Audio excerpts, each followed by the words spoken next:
यांच्या थिएटर नाट्यगृहाचं उद्घाटन एक ॲम्ब्युलन्स आहे ती यांच्यासाठी त्या ताफ्यामध्ये लावण्यात आलेली होती. त्यामुळे अंबरनाथचं उपजिल्हा रुग्णालय आहे त्या ठिकाणी एक महिला हार्ट अटॅकची पेशंट आली होती, तिचा मृत्यू झाला. जे तिला घेऊन आले होते त्यांचं असं म्हणणं आहे की तिथे ॲम्ब्युलन्स होती दुसऱ्या रुग्णाला घेऊन जाण्यासाठी, त्यामुळे तिचा मृत्यू झालेला आहे. आणि VIP कार्यक्रमासाठी ते ॲम्ब्युलन्स वापरतात. आणि जे जिल्हा रुग्णालय आहे त्यांचं असं म्हणणं आहे की जी कंडिशनच नव्हती, 15 मिनिटांमध्येच तिचा मृत्यू झाला. त्यामुळे याच्यामध्ये दोन गोष्टी आहेत. एकनाथ शिंदे यांचे चिरंजीव श्रीकांत शिंदे यांनी मधल्या काळामध्ये एक ॲम्ब्युलन्सचं टेंडर काढलं होतं.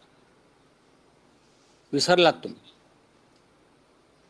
किती कोटीचं होतं हा आकडा सुद्धा विसरलात.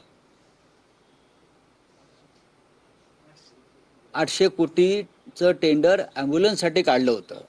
मग त्यातली एखादी ॲम्ब्युलन्स आपल्या वडिलांसाठी तरी का पाठवली नाही? जनतेसाठी ते ॲम्ब्युलन्स आहेत.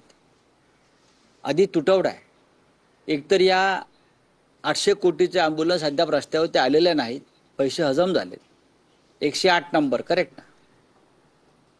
आणि गरिबांना अशा प्रकारे ठार मारायचं, जिल्हा रुग्णालयातली यंत्रणा वापरायची. तुम्ही इतक्या 800 कोटीचे ॲम्ब्युलन्स विकत घेतल्यात ना, मग त्यातली तुमच्या ताफ्यात ठेवा ना एखादी ॲम्ब्युलन्स. आणि असं काय धाड भरली आहे या लोकांना ताफ्यामध्ये ॲम्ब्युलन्स ठेवायला? राष्ट्रपतींना ठेवली जाते मला माहिती आहे, प्रधानमंत्र्यांना ठेवली जाते. हे कोण आहेत? माझ्या माहितीनुसार जो प्रोटोकॉल आहे सुरक्षा व्यवस्थेचा, त्याच्यामध्ये राष्ट्रपती जेव्हा परराष्ट्रातले जे प्रमुख येतात त्यांच्यासाठी, देशाच्या प्रधानमंत्र्यासाठी, उपराष्ट्रपतीसाठी ॲम्ब्युलन्स त्यांच्या ताफ्यात ठेवली जाते. पण हे राष्ट्रपतीच्याही वर झालेत सगळे किंवा मोदींच्याही वर झालेत. त्यातून त्यांच्या ताफ्यात आहे ना, मग माझ्या ताफ्यात का आला? फडणवीसाच्या ताफ्यात 2 ॲम्ब्युलन्स आहेत, मग माझ्या ताफ्यात 4 ॲम्ब्युलन्स पाहिजे. अशी ही प्रोटोकॉलची स्पर्धा आपल्या राज्यात सुरू झालेली आहे. त्याच्यातून हे निरपराधांचे बळी गेलेले आहेत. राऊत साहेब, 2 दिवसांपूर्वी राज्याचे मुख्यमंत्री सोलापुरात होते. त्यांनी स्वर्गीय सुधाकर परिचारकांच्या पुतळ्याचं अनावरण केलं. त्या एका रात्रीत फडणवीसांनी गेम फिरवल्याचं म्हटलं जात आहे. महायुती 5 माजी आमदार हे फडणवीसांच्या संपर्कात आहेत. त्यातले महायुतीतच फोडाफोडी दिसते. 3 माजी राष्ट्रवादीचे आमदार आहेत. तर दिलीप माने यांच्या पक्षप्रवेशाला भाजपतूनच विरोध होतोय.